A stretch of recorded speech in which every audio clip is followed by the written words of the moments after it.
요즘 형이 하고 있는 유튜브 채널에서 합리적인 경제 생활에 대한 컨텐츠 많이 만들더라고요. 제가 20대 초반에 합리적인 경제 생활에 대한 굉장히 충격적인 멘트를 듣고 오늘날까지 실천하고 있는 게 있어요. 새 차를 사는 것은 정말 손해보는 짓이다. 자동차를 사면은 키를 꽂아놓고 딜러십에서 나가는 순간 가치가 30%가 떨어진다는 거죠.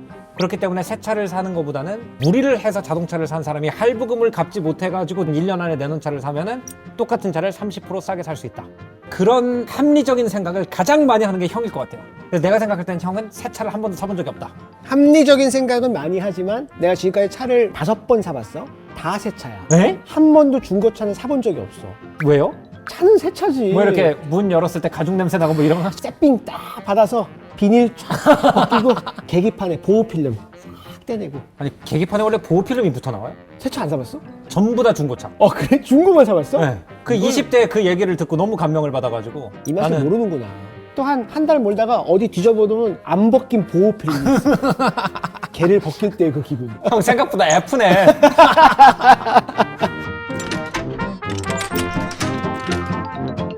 근데 한국에서는 알다시피 차를 산다 그러면 기본적으로는 새 차를 생각하는 것 같아.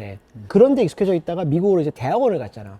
기본적으로 중고를 사더라고 다들. 그래서 왜 미국은 도시 외곽에 카 딜러샵이 엄청 크게 있잖아. 그죠. 어떤 고속도로를 타고 미국에선 가다 허 벌판만 있는데 갑자기 used car라고 써있는 큰 간판이 쫙 늘어서기 시작하면 아 이제 도심 외곽이구나. 그리고 이제 많은 카 딜러샵들이 새 차와 중고차를 같이 팔잖아. 그래서 영화에서 많이 나오는 그 끝도 없이 펼쳐진 그 주차장 같은 곳에서 차들이 쫙 서 있고, 중고차가 뭔지는 어떻게 하냐면은 앞창문에 형광색 글씨로 가격을 엄청 크게 써놔요. 맞아요. 5999 이렇게 써놓잖아. 그래서 유학 가면 처음에 차를 사야 되니까 중고차를 많이 보러 다녔어.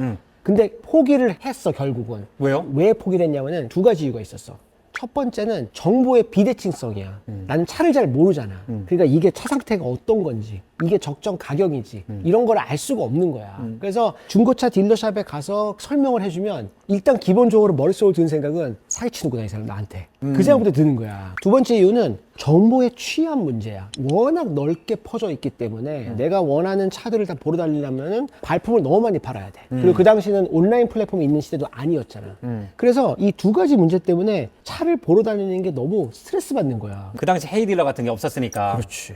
근데 제가 미국에서 학교를 다닌 주는 만 15살에 러닝 퍼밋이라고 그래서 옆에 부모님이 있으면 운전을 할 수 있는 허가증이 나왔어요.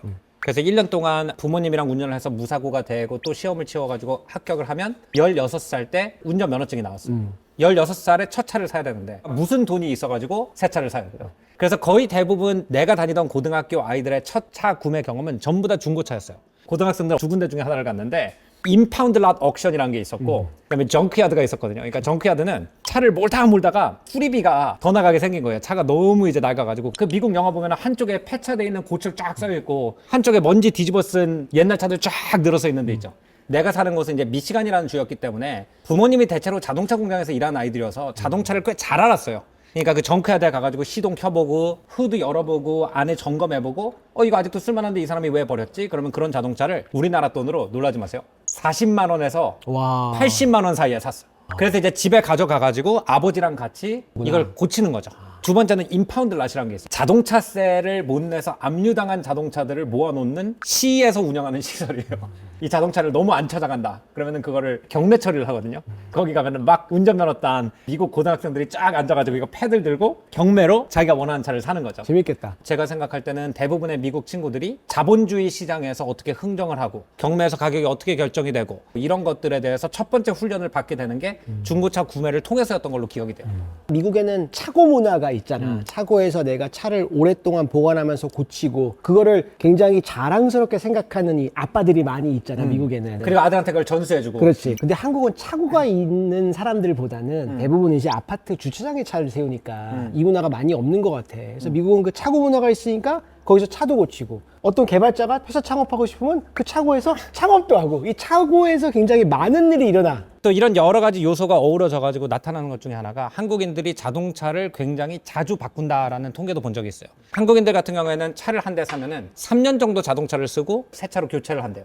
미국인들 같은 경우에는 평균적으로 12.6년 정도 자동차를 쓴다고 그러더라고요. 야, 차이가 많이 난다. 4배 정도 차를 쓰다 보니까 길 위에 이미 10년 된 차들이 많이 돌아다닐 것이고 맞아. 그런 분위기다 보니까 한 5년 된 자동차를 사서 7년 더 탄다 그래도 심리적인 부담이 별로 없지 않나라는 생각도 들어요. 제가 얼마 전에 이제 일부 한국인들이 가지고 있는 중고차 인식에 대한 재밌는 비디오를 본 적이 있거든요. 중고차를 파시는 분이 만든 쇼츠 비디오였어요. 이 차 진짜 안 팔려요 그런 거예요. 빨간 포르쉐 파나메라 4S 차였어요. 이 차가 얼마인데 안 팔려요? 3,400에서 4,000이면 살걸요? 이렇게 얘기를 하는 거예요. 아니 포르쉐 파나메라가 4천만 원인데 저걸 안 산다고? 이 말이 안 된다고 생각을 하고 있는데 왜 안 사요? 라고 이제 질문을 하니까 일단 오래됐잖아요. 9년 넘었고 그러다 보니까 돈은 없는데 포르쉐 타고 싶다라고 하는 분들 아니면 뭐 카푸어 분들 이런 분들이 가져가시겠죠 이런 식으로 얘기를 하는 걸 보고 저는 좀 충격을 받았거든요. 이왕 포르쉐를 몰고 싶다면 4천 원에는 몰 수 있으면 내가 생각할 때는 소위 말해서 개이득 아닌가 이런 생각이 들어가지고 근데 우리나라 커뮤니티의 글을 보면은 이런 선입견들도 굉장히 좀 만연해 있는 것 같아요. 전에 우리 한국 사람은 왜 국룰을 좋아할까 컨텐츠에서 썸네일로 그거 썼었잖아요. 이 정도 샐러리를 벌면은 어느 정도 자동차를 타야 마땅하나요? 해가지고 이렇게 피라미드식으로 정리한 자동차 브랜드 계급도 이런 게 존재하는 나라다 보니까 아무래도 내가 고급차를 싸게 몰고 다닌다는 게 바겐 헌팅을 해서 성공했다라는 자부심보다는 이게 나한테 과분한 차를 중고로 잘못 산 거 아닌가라는 생각을 하는 사람들이 좀 많지 않나. 어떤 차와 그 사람은 어떤 사람이다가 이미지 매칭이 돼 있어.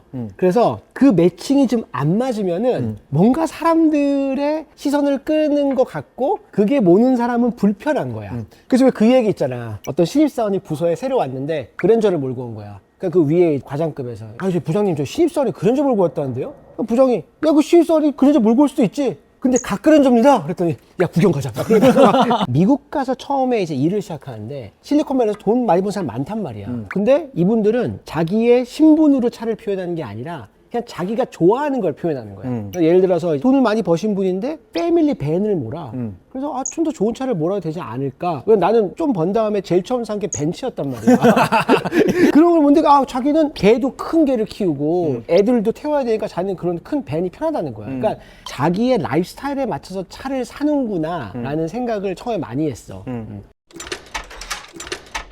이제 우리나라 같은 경우에는 새 차를 샀다가 중고로 파는 경우가 많으니까 이게 감가상각이 많이 된단 말이에요. 그렇기 때문에 경제적인 부담이 많이 되기 때문에 사람들이 감가상각을 최대한 줄이기 위해서 컬러나 옵션에 대한 선택을 되게 많이 포기하는 것 같아요. 그래서 흰색이 인기가 많은 거구나. 그래서 무난하니까. 주차장 가면 하얀색 차고 까만색 차만 쫙 깔려 있는 경우가 대체로 이제 자동차를 사러 가면은 딜러가 코발트색을 타보고 싶은데 그럼 나중에 그 중고로 팔려면 고라파요 이런 얘기를 되게 많이 한다고 하더라고요. 내 차는 주차장에 찾기 너무 쉬워. 혼자 확 뛰어가지고 빨간색 타니까. 중고차를 사면 어떤 장점이 있냐면은 살 때 일단 감가상각을 다 얻어맞은 걸 샀기 때문에 예쁜 컬러 자동차가 더 싸 살 때. 그 다음에 감가상각을 맞는다고 해도 이미 싼 거에서 퍼센트를 조정하는 거기 때문에 부담이 더 안 되니까 훨씬 더 개성에 맞는 선택을 좀 할 수가 있겠죠.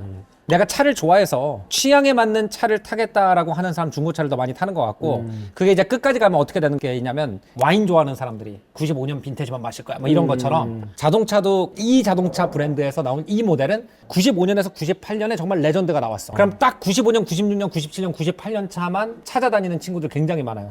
예를 들어서 뭐 포르쉐 911 같은 경우에는 993 요 연도 모델이 가장 많이 팔리거든요. 그게 잘 팔리는 이유가 원래 포르쉐가 공냉식이었어요. 공기로 엔진을 식히는 방식이었는데 현대 자동차에선 공냉식이 좀 모자르니까 이거를 순행식으로 바꿨단 말이에요. 그러니까 이제 매니아들 같은 경우에는 야 물로 식히는 건 포르쉐가 아니지. 그러니까 얘네는 오히려 더 비싼 차가 되는 거죠. 그리고 아까 얘기한 한국에서는 3, 4년 주기로 평균적으로는 차를 판다 그러면은 그만큼 중고차 시장에는 상태가 좋은 차들이 많이 있다는 소리잖아. 그죠. 그러니까 그치? 미국 애들은 12년 타고 중고로 차를 내놨는데 그렇지. 우리나라 사람들은 3년 차고 내놨다 그러면 중고차를 구매하는 사람 입장에서는 개꿀. 완전 개이득인 거잖아. 근데 내가 3년 전에 새 차를 골랐다고. 그때도 중고차를 나한테 보라고 계속 얘기한 사람이 너였단 말이야. 맞아요. 기억나지? 네. 왜냐면 그때가 코로나 때여서 형이 주문을 넣고 언제 차를 받을지 모른다 그랬어요. 맞아. 근데 내가 이제 중고차 사이트에 들어가 보니까 형이 원하는 모델 이미 누가 1000km 타고 판 게 쫙 있는 거예요. 지금 그거 사면 바로 몰고 집에 오면 되는데 왜 3년을 기다릴까? 그때는 왜 기다렸냐면은 내가 원하는 모델이었지만 연도가 아니었어. 지난 3년 정도에 자동차의 내부 시스템 업그레이드가 대거 일어난 것 같아. 그래서 나는 앞으로 자동차의 미래는 승현이 좋아하는 뭐 엔진의 성능이나 차의 외형보다는 내가 좋아하는 차 안의 시스템이 얼마나 편리한지 이런 게 앞으로 자동차의 미래라고 생각을 해. 주행 보조 기능이나 모바일 앱과의 연동이나 나는 이런 기능을 위주로 그때 차를 골랐다고. 그런데 만일에 지금 차를 산다. 그럼 다른 것 같아. 그 업그레이드가 된 차 한 1년 된 거를 감가상각돼서 더 좋은 가격으로 살 수 있는 시대가 이제 온 것 같아. 난. 그리고 형이 얘기한 혁신적인 그 변화가 일어났기 때문에 미국에선 또 중고차 시장이 더 활성화되고 있는 것 부분도 있어요. 그러니까 예를 들어서 최근에 기어 변속을 할 때 스틱을 전부 다 없앴단 말이에요, 자동차 회사들이. 맞아. 근데 옛날부터 운전을 하던 사람들은 평생 이렇게 하다가 갑자기 이렇게 하라고 그러거나 이렇게 하라고 그러면 너무 불편하거든요. 그래서 오히려 자동차가 막 바뀌다 보니까 어떤 연도가 나랑 제일 잘 맞았어. 그러면 그 연도에 대한 구매 수요가 늘어나게 되는 그런 현상도 재밌는 현상 같아요. 근데 기본적으로 중고를 산다라고 하면은 좀 알아야 되잖아. 아는 만큼 보이기 때문에 내가 좋은 가격에 좋은 물건을 고를 수가 있게 된다고. 그러다 보니까 매니아층이 당연히 중고 거래를 많이 할 수밖에 없어. 잘 아니까. 나 유튜브 시작할 때 장비를 다 새 걸로 샀잖아. 네. 잘 모르니까. 근데 그만큼 내가 잘 모르는 제품은 중고로 사기가 어렵다는 거야. 그리고 이거를 잘 해결해 주는 게 잘 만든 온라인 플랫폼이야. 정보의 취합 문제는 뭐 온라인이 너무나 잘 해결하기 때문에 어느 제품이든 한눈에 옵션들을 다 볼 수 있으니까 그치? 어떻게 보면 나는 온라인이 가지고 가장 큰 혜택 중에 하나라고 생각해. 이게 더 나아가서 단순하게 판매자와 구매자만 연결하는 게 아니라 플랫폼에서 전문 지식이 있는 사람들이 적정 가격이나 제품의 품질이나 이런 거를 봐줄 수 있다면은 정보의 비대칭성도 해결이 되잖아. 그래서 직거래를 하는 C2C 플랫폼이라고 그러거든. 컨슈머 투 컨슈머. 이 컨슈머 투 컨슈머 플랫폼의 핵심은 어떻게 하면 정보의 비대칭성을 잘 해결해줘서 사는 사람이든 파는 사람이든 좋은 가격에 살 수 있고 팔 수 있게 해주는 것 같아. 옛날에 오프라인에서 중고차 거래를 주로 하던 시절에는 그 문제를 해결하기 위해서 캘리스 블루북이라고 하는 맞아. 전화번호부만한 책이 있었어, 미국에. 근데 이 책에 이제 뒤져보면은 뭐 예를 들어서 내가 소나타 엘리를 사고 싶어. 그러면은 소나타 엘리 현대 이렇게 하면은 연도별로 적정가가 쫙 있는 거죠. 그래서 2005년이면은 지금 800만 원이 적정가다. 뭐 이렇게 돼 있을 거 아니에요? 그럼 이제 요거를 머릿속에 가지고 가서 중고차 딜러랑 흥정을 하는 거예요. 근데 이제 한 가지 문제가 뭐였냐면 자동차 안을 들여다보면 아는 사람도 있지만 그렇지. 자동차 안을 아무리 들여다봐도 모르는 사람도 있잖아요. 그러면 그 당시 이제 어떤 비용이 발생했냐면은 메카닉스 리포트를 따로 받는 절차가 필요했어요. 내가 이 자동차를 살 의향이 있으니 일단 보증금을 놓고 이 차를 내가 아는, 내가 믿는 가라지에 가지고 갈게. 그러면은 이 자동차 정비사가 쫙 검사해 보면 벨트 갈아야 되고 뭐 있고 가스켓이 좀 헐렁거리고 뭐 이런 게 있으면은 이제 그걸 가지고 한 번 더 흥정을 하는 거죠. 근데 요즘 이제 헤이 딜러를 보면은 이게 완전히 해결이 되는 게 일단 캘리스 블루북을 뒤질 필요가 없어요. 처음에 딱 들어가면은 내 차 시세 알아보기 화면이 떠서 거기다가 번호판을 입력하면은 캘리스 블루북 프라이스 같이 그 자동차의 연도에 적정 시세가 딱 뜨죠. 메카닉이 알아본 다음에 차에 하자가 있는지 봐야 되는데 그게 이제 헤이 딜러 평가사 시스템이 있어가지고 그 메카닉 일을 미리 해주는 그런 인증 자동차들이 따로 있고 중고차 수문 이력 찾기 이거 딱 누르면은 옛날에 이 자동차가 어떤 사고가 있었는지까지 쫙 띄워주니까 온라인 플랫폼이 정보 비대칭성을 해결해 주는 거지. 그다 재밌는 게임을 한번 해봤으면 좋겠다. 그러니까 형은 원래 이제 새 차를 선호했고 나는 중고차로 좋은 차를 싸게 사자 주의고 같은 가격에 차를 쫙 나열해 놓고 뭐 살 거냐? 뭐 살 거냐. 일단 한 3천 정도 시작해 볼까? 일단 이거 가격 순으로 그래요. 소팅을 한 다음에 아반떼 2012년 490만 원. 야, 야, 좀 보태봐. 한 2천까지 갑니다. 2천까지. 형 그 보태 하다가 그거 알죠? 티코가 벤틀리 된 사연. 맞아. 2000 넘기지 말자 진짜. 2천 안 넘기게. 오케이. 이거 안 2030짜리 안 돼. 오케이. 2010만 원에 야. BMW 3 시리즈 GT 320. 2018년이야. 괜찮은데? 무사고. 사고도 없어. 이건 단순술도 없네. 어. 차 되게 잘 모셨나 봐. 보험 이력, 비흡연자 이런 것까지. 이거 좋다. 난 이거 그랜저 하이브리드 18년형. 18년에 무사고 단순술이 한 건. 이거 다 있네. 형 좋아하는 그렇네. 스마트 크루즈 컨트롤, 차로 그렇네. 이탈 방지, 헤드업 디스플레이. 와. 형은 이런 거 중요하죠. 그러니까 제일 중요해 나는 네. 그런 게. 나는 이거 지프 레네게이드. 28,000km밖에 안 땄어. 거의 반가격에 사는 거긴 해. 자, 좀 올려봅시다 이제. 5천 언더로 가자. 5,000이면은 새 차로 사면 뭐 정도 사지? 그랜저 새로 사면 한 4,500 하잖아. 그래 맞아. 휘황찬란한 차들이 많이 보이기 시작하죠. 그래, 좀 좋은 차도 많이 보이네. 난 찾았어. 여기야? 이제 현대 벤츠로 오면은 요 버튼 다 없어져요. 이거 다 이거 패널로 들어가. 나 이거 너무 싫어. 그래서 난 요 버튼 있는 거의 마지막 세대 거예요. 이게 21년이. 나는 G80 왜냐면은 안에 시스템이 되게 좋더라고. 이런 걸 보기 시작하면 갑자기 내가 새 차를 왜 사지라는 생각이 든다니까. 자, 그러면 우리 꿈의 영역으로 가볼까요? 차 구경 보면은 고가차만 따로 모아놓은 게 있는데 야, 필터로 1억 언더? 1억 언더로 가보자. 1억 언더로 1억 오케이. 오케이, 1억 오케이. 언더로 가보고. 야, 페라리가 어떻게 1억 언더로 나와? 이건 이제 한 15년 된 차거든. 아... 내가 생각할 때 15년 된 페라리를 집에서 굴리려면 집에서 정비 못하면 조금 힘들 거예요. 이거는 차고 있어야겠네. 서비스 진짜. 한번 들어갔다 나오면 거의 한 6, 700만 원씩 깨질 거라서 나 이거 있네. 테슬라 모델 S 여기 있잖아요. 딱 눈에 띄네. 우와, 8,100만 원짜리 콜벳 있다. 난 이거. 특히 이런 고가차 이런 거는 이제 처음에 그걸 살 때 굉장히 야심차게 옵션을 집어넣어가지고 사요. 근데 중고로 나오면 옵션 가격은 다 깎이거든요. 그럼 이제 그 사람들의 개성도 약간 즐기는 거예요. 중고로 팔 때는 그런 옵션은 밸류를 못 받는 거다. 거의 대부분의 자동차들은 옵션은 가격을 못 받으니까. 다른 작가분이랑 인터뷰를 할 때 어떤 분이 뭐라고 그랬냐면 대한민국 사회에서 한국 사람들이 자기 취향대로 선택하지 못하는 거 크게 두 가지가 있대요. 하나는 부동산이고 하나는 학교래요. 우리나라에서는 학교에 의해서 내 계급이 재단되기 때문에 최대한 학교 브랜드를 올려가야지 내가 유리하니까 진짜 공부하고 싶은 학과가 있는 학교에 못 가게 되는 경우가 많다고 그러고 부동산 같은 경우에는 사람들이 투자 개념으로 생각을 하기 때문에 내가 진짜 살고 싶은 동네가 따로 있어도 집값이 오를 것 같은 동네에 살아야 되는 그런 압박이 있다고 하더라고요. 그렇네. 거주나 교육에 있어서 개성이 표현이 안 된다. 근데 어떻게 보면은 우리나라에 그런 분야가 하나 더 있다고 그러면 자동차인 것 같아요. 수능 점수 몇 점이면 어느 대학 가야 되랑 네. 연봉 얼마면 무슨 차 사야 되랑 좀 그런 피라미드 안에서 너무 갇혀 살고 있지 않나라는 생각이 든다. 네, 그래서 그 피라미드를 깨면 정말 많은 선택지가 있고 남이 어떻게 생각하는지가 아니라 자기가 몰고 싶은 차를 가장 싸게 모는 게 가장 위너 아닌가 그런 생각이 들어요. 그러니까 나도 이번 영상을 준비하면서 반성을 좀 했어. 내가 자동차뿐만 아니라 중고로 산 게 뭐가 있지를 생각해 봤는데 없어.